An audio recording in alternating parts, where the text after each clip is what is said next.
Quick buzz at stumps, Adam Collins and Harsha Bhogle. India are 307 4-6 at the close, but more importantly, Harsha, they are back in the contest. They batted through the day.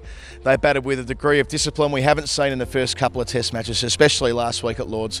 Kohli probably threw away 100 in the end, but the foundation is laid for 400 plus tomorrow. I just thought if Kohli did get that 100, whether he would look at Joe Root and do one more of those. But I thought that session where Kohli and Rahane batted was just so important for India. After the Pujara dismissal, they went into lunch 82 for 3. You're thinking, oops, one more wicket. We got Pandya, we got the new kid. It was a match that was just starting to move England's way. And it was good to see Rahane and Virat Kohli come up, put on that 159. And while 307 for 6, it's not moved decisively anybody's way, but given that India was struggling to make 200, to go back 307 for 6, they'll be happy. Just a good old-fashioned scrap. England beat the bat plenty of times early on after inserting India, understandably so after what happened last week. They wanted to exert maximum pressure on the visitors, but they were resilient. Admittedly, a 60 opening stand and losing 3 wickets before lunch wasn't exactly the sort of start they would have planned for, but as you say, they put on 102 in between lunch and tea without losing a wicket. A wicketless session with the two most experienced Indian players at the crease. They really should have kicked on after tea, and they looked like they were going to.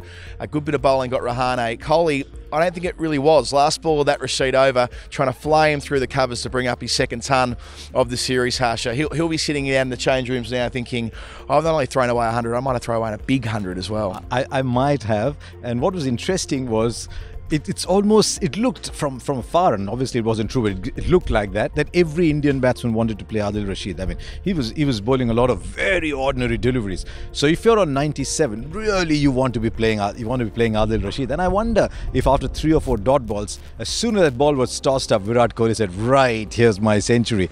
And that was the one good ball he bowled, didn't he? I mean, he had a pretty forgettable day, but he's going to go back and tell all the others, yeah, you might think so, but I got the wicket that you guys wanted. So I got the Kohli wicket. Yeah, it was a crucial catch to get Ben Stokes in the game. He wasn't that important with the ball today, but Stokes at first slip hung onto that Kohli catch. Hardik Pandya was put down in the 82nd over, just after the second new ball was taken by Keaton Jennings.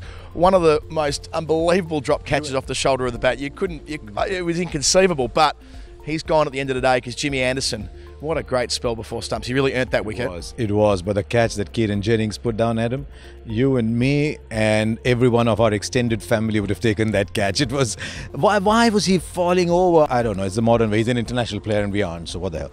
But it was as easy as they get. My feeling with Hardik Pandya was that he was almost too intent on playing for the morrow, and he's trying too hard to be seen as a batsman. He's a wonderful striker. Remember that on drive that he played to get off? Was gorgeous.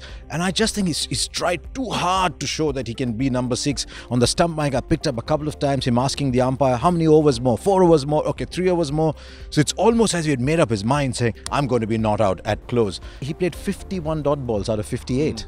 And that's so unlike, you look at the Hardik Pandya walking out with a swagger in the IPL, and you tell everyone 51 out of 58 dot balls, they'll say, go jump, find a twin. He had the shot of the day to get off the mark until Rishabh Pant, second ball in Test cricket, thought he'd dance down the track and put Adil Rashid onto the moon, or should I say into the member stand. What a strike of the ball. What a brilliant young talent. So exciting seeing a man on debut play with such aggressiveness from the get-go. I saw the first ball that he played a cover drive. He didn't sort of block and say, right, I belong here. He played a cover drive, and then the next ball when he tossed it up, it reminded me of Vinod Kambli, who as a very, very precocious 17-year-old, I think, was picked for the Mumbai Ranji Trophy team, and Dilip Vengsarkar batting at the other end said, don't worry, just play your game. And he hit his very first ball in first-class cricket back over the bowler's head for 6. And he said the non-striker's jaw dropped, of course, the great Dilip Vengsarkar at that time. I wonder if this Indian team would react the same way. I'm not sure they will, because they would have just told Rishabh Pant, go and play. But can you imagine, you're playing your first test match, you're walking hard, and then I'll let him for 6. But thereafter, I thought he played one flick shot, which was through mid-wicket, almost wide mid-on, was gorgeous. He's looked, he might get out first ball tomorrow, I don't know, but he's looking like he belongs here. I think the most impressive thing about that clip through mid-wicket was after being beaten outside the line of the off-stump twice in a row. I think the thing with Pant is he brings his bat inside the line himself. It's the sign of a disciplined left-hander. I'm really looking forward to watching him bat tomorrow. Do you think Joe Root might be sitting over there thinking, gee, it's a slightly better track than I may have thought at the toss, despite the grass, and perhaps we should have had a bat first? I wondered about that, because in this country more than any other, they say If you win the toss, bat first. If you're not sure, give it a thought and bat first.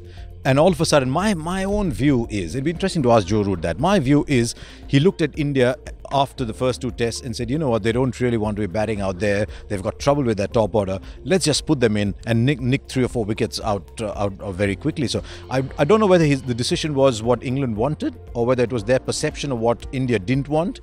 But T would have been thinking, as Graham Swan said, if England had batted first and been 200 for 2, that was a series there.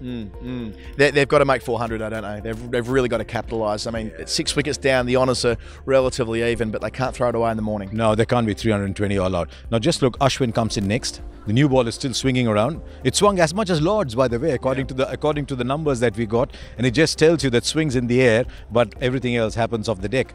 If one of them gets out early, you've got 3 bowlers to come. There's not a lot you can expect there. So these 2 have to put on a half century.